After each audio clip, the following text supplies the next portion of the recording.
Chapter 9. Yes, Count Olaf continued. It certainly is strange to find a child missing, and one so small and helpless. "Where's Sunny?" Violet cried. "What have you done with her?" Count Olaf continued to speak as if he had not heard Violet. But then again, one sees strange things every day. In fact, if you two orphans follow me out to the backyard, I think we will all see something rather unusual. The Baudelaire children didn't say anything, but followed Count Olaf through the house and out the back door. Violet looked around the small, scraggly yard, in which she had not been since she and Klaus had been forced to chop wood. The pile of logs they had made was still lying there untouched, as if Count Olaf had merely made them chop logs for his own amusement, rather than for any purpose. Violet shivered, still in her nightgown, but as she gazed here and there she saw nothing unusual. "You're not looking in the right place," Count Olaf said. "For children who read so much, you two are remarkably unintelligent." Violet looked over in the direction of Count Olaf, but could not meet his eyes. The eyes on his face, that is. She was staring at his feet, and could see the tattooed eye that had been watching the Baudelaire orphans since their troubles had begun. Then her eyes travelled up Count Olaf's lean, shabbily dressed body, and she saw that he was pointing up, with one scrawny hand. She followed his gesture, and found herself looking at the Forbidden Tower. It was made of dirty stone, with only one lone window, and just barely visible in the window was what looked like a bird cage. "Oh, no," Klaus said in a small, scared voice, and Violet looked again. It was a bird cage, dangling from the tower window like a flag in the wind. But inside the bird cage she could see a small and frightened Sunny.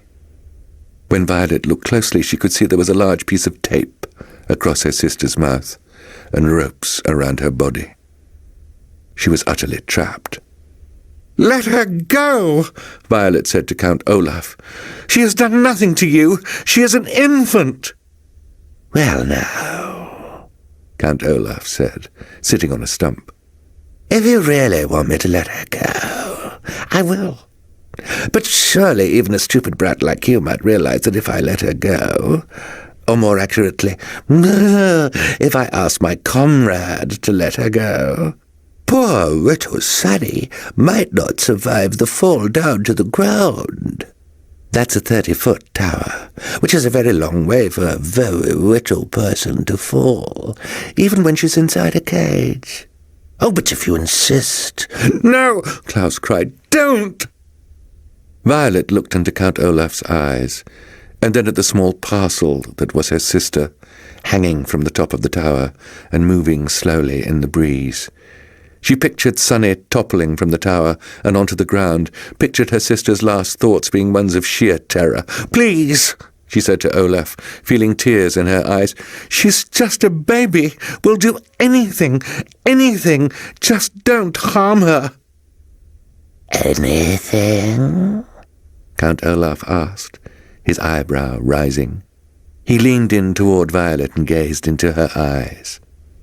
"Anything?" "Would you, for instance, consider marrying me during tomorrow night's performance?"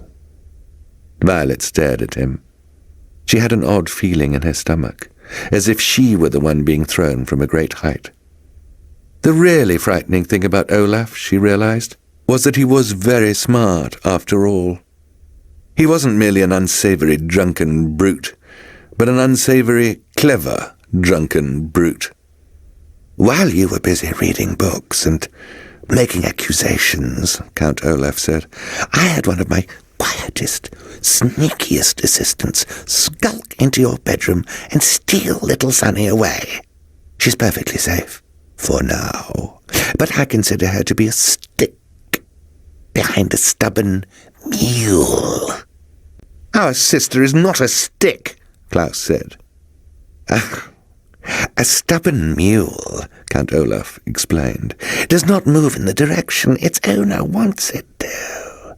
In that way it is like you children, who insist on mucking up my plans. Any animal owner will tell you that a stubborn mule will move in the proper direction if there is a carrot in front of it and a stick behind it. It will move toward the carrot because it wants the reward of food, and away from the stick because it does not want the punishment of pain. Likewise, you will do what I say to avoid the punishment of the loss of your sister, and because you want the reward of surviving this experience. Now, Violet, let me ask you again. Will you marry me? Violet swallowed and looked down at Count Olaf's tattoo. She could not bring herself to answer. Come now, Count Olaf said, his voice faking, a word which here means feigning, kindness. He reached out a hand and stroked Violet's hair. Would it be so terrible to be my bride, to live in my house for the rest of your life? You're such a lovely girl. After the marriage, I wouldn't dispose of you like your brother and sister. Violet imagined sleeping beside Count Olaf and waking up each morning to look at this terrible man. She pictured wandering around the house, trying to avoid him all day, and cooking for his terrible friends at night, perhaps every night for the rest of her life. But then she looked up at her helpless sister and knew what her answer must be. If you let Sonny go, she said finally, I will marry you. I will let Sonny go, Count Olaf answered, after tomorrow night's performance. In the meantime, she will remain in the tower for safekeeping, and as a warning, I will tell you that my assistants will stand guard at the door to the tower staircase in case you are getting any ideas. You're a terrible man, Klaus spat out, but Count Olaf merely smiled again. I may be a terrible man, Count Olaf said, but I have been able to concoct a foolproof way of getting your fortune, which is more than you've been able to do. With that, he began to stride toward the house. Remember that, orphans, he said. You may have read more books than I have, but it didn't help you gain the upper hand in this situation. Now, give me that book which gave you such grand ideas, and do the chores assigned to you. Klaus sighed and relinquished, a word which here means gave to Count Olaf, even though he didn't want to, the book on nuptial law. He began to follow Count Olaf into the house, but Violet stayed still as a statue. She hadn't been listening to that last speech of Count Olaf's, knowing it would be full of the usual self-congratulatory nonsense and despicable insults. She was staring at the tower, not at the top, where her sister was dangling, but the whole length of it. Klaus looked back at her and saw something he hadn't seen in quite some time. To those who hadn't been around Violet long, nothing would have seemed unusual, but those who knew her well knew that when she tied her hair up in a ribbon to keep it out of her eyes, it meant that the gears and levers of her inventing brain were whirring at top speed.